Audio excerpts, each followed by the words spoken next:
Hey, what's up guys? So today we're going to replace the alternator belt and the power steering belt on the 3000 GT. So let me show you what we're doing. We took out the plastic pieces in the wheel well, and now we have a 14 millimeter that we're going to use to lower the tensioner for the alternator belt here. This nut right here, we're going to start loosening that nut, and it's going to drop the tensioner down.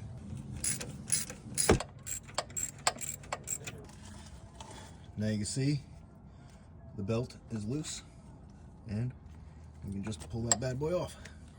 All right guys, so in order to get the power steering belt off, which this second belt right here is your power steering belt, okay? Once you have that main serpentine belt off, then you can go and you can come over and loosen the power steering. In order to do the power steering belt, you have one nut here.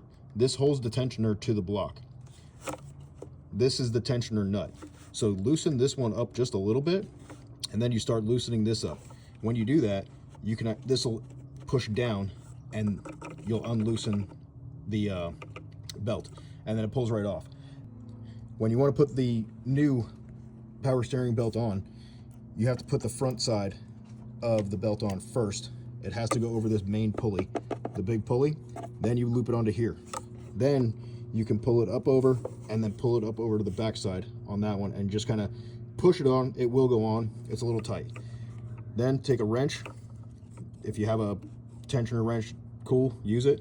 But if you don't, just take a regular 15 or 16 and pull towards the back of the car. While you're doing that, tighten this up. It'll stop when it's tight.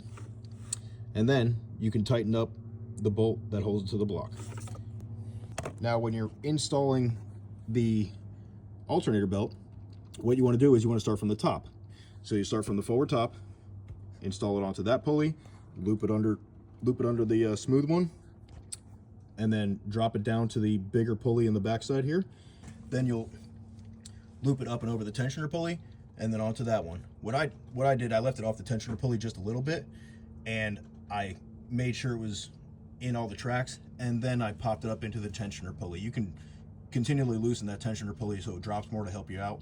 That's just what I did. And then tighten up the tensioner pulley until you get pretty good tension on the belt, and then tighten that bolt up, and you are done.